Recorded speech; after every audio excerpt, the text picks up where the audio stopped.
There were a number of events in Israel the past couple of weeks that demonstrate the kind of clash of values, moral values, and cultural values that we have in this nation. It was interesting, about 2 weeks ago, there was a news report about Yair Ramati. She is the head engineer of all the Israeli missile systems, the Iron Dome, the Chet system, the Magic Wand, and he's done almost miracles in this defense system. And then this week he was fired from this position for some sort of security violation. It seems to be that what he did was he brought his computer home from the office and allowed it to be in his house, which in Israel, that's a real security violation, that you don't want to risk information being sent out. So the whole nation was kind of shocked that this national hero was fired for an event that seemed to be almost nothing. And it was like a shock of how someone can go from the highest place of power and success of the Israeli military and engineering system to nothing.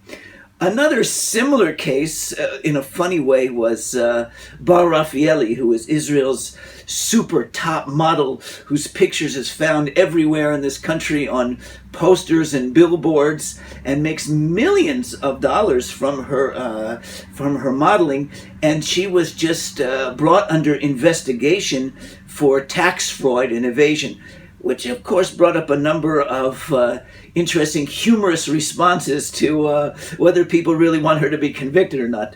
But in a more serious event, of course, this week was that former Prime Minister Ehud Olmert was convicted of bribery charges and sentenced to jail for 1.5 years. This has caused a split in public opinion. He was originally charged with 6 years conviction on a much larger bribery charge having to do with the Holy Land Hotel. He was acquitted of those charges and just given a much more minor conviction, as I said, for 1.5 years, having to do with a $15,000 bribe in the year 2004. And some people are saying, well, this is a demonstration of how the media trumped up the charges against him, a huge wave of naming him to be an evil person, and it was just a rather small fraud. On the other hand, people are saying, well, see how the government has covered up the fraud and corruption that is in all parts of the government. However which way you look at it, it's shocking that here you have the prime minister, the highest position in the government, now about to go to jail for 1.5 years on corruption charges. In a similar way to that, another top minister, Silvan Shalom, who was the head of the Interior Ministry and a top member of the Likud government, was forced to resign because 10 different women came forth the last couple of weeks with testimony of some sort of sexual harassment on his part over the years. And he was forced to resign. None of the women actually brought charges, but the rumors became so intense going around him that he had to resign, which has left a place open of who will become the head of the Interior Ministry in Israel. And you ask the question, well, why is it that all these testimonies came out all of a sudden after all these years? One of the women said that she brought out her testimony because there was some possibility that Silvan Shalom was actually going to run to become the president of the country, and she didn't want that to happen. And this was another shock of value. Silvan Shalom is also married to a woman who is the daughter of a great journalist mogul, and she is owner of the largest newspaper in Israel called Yediot Achronot. So there's another shaking that was going on. One of the biggest events that was shaking this week was the filming of a wedding celebration among ultra-extremist right-wing settlers who brought guns and knives to the wedding. And in the wedding, they actually stabbed a picture of this young boy, Ali Dawabshi, who was killed in this firebombing of the home in Duma in July of this year. Well, this Jewish terrorist act has been totally condemned by all sections of Israeli society, left-wing, right-wing, religious, secular, and it shows how much in opposite of the Islamic culture, the Israeli culture rejects this. However, people don't know what to do with this, and the Israeli government has been really seeking to find out who did this terrorist attack against the Dawabshi family and bring them to trial. And there's actually been accusations that they're trying so hard to do it that the Shabak, the Israeli secret security forces, have been torturing these members of the Jewish extreme right wing to be able to find out who did it. So there's charges going back and forth. In a fascinating interview, I saw that a representative from one of these extremist groups was saying that this was true Judaism, where almost all of the other rabbis in the country were saying, no, this is a violation. And a representative of the mainstream right-wing settlers was saying, this is not what we believe in as nationalist right-wing settlers.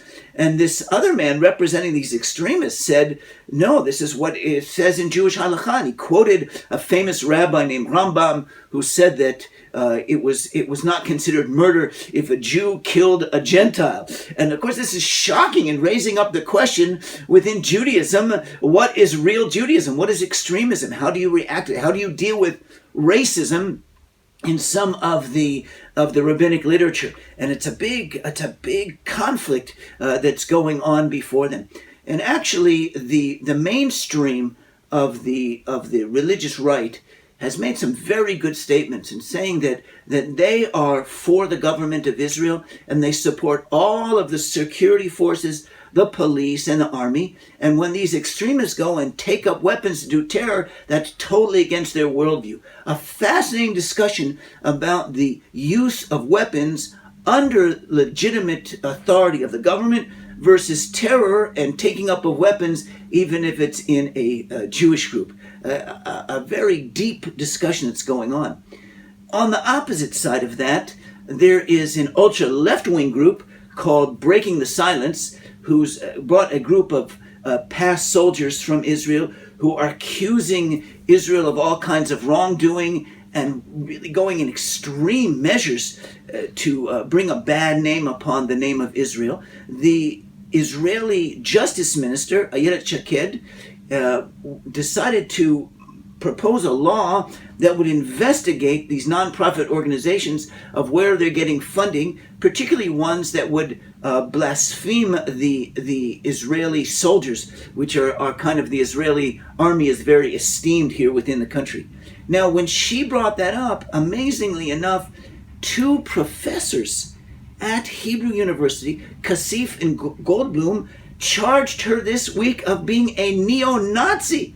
And you see the extreme right and left-wing religious, secular clashes going on within the country that I believe is really bringing our nation to searching our souls, of checking our values, and I think it's all part of the process of God leading us up to the point to be able to find the Messiah. It reminds me a little bit of the time in the ancient Hebrew prophets, several hundred years before the time of the New Testament, when they began to be disillusioned with the realm of the Davidic kings and began to seek the Messiah. It also reminds me of the period right at the time that when Yeshua was born, all the heightened social clashes and religious tensions in the expectation of the Messiah when he came into the world. So this is what's happening in our day, and we see these same tensions, religious, social, moral clashes, seeing our country searching for values. And I believe that the hand of the Lord is on us. Please pray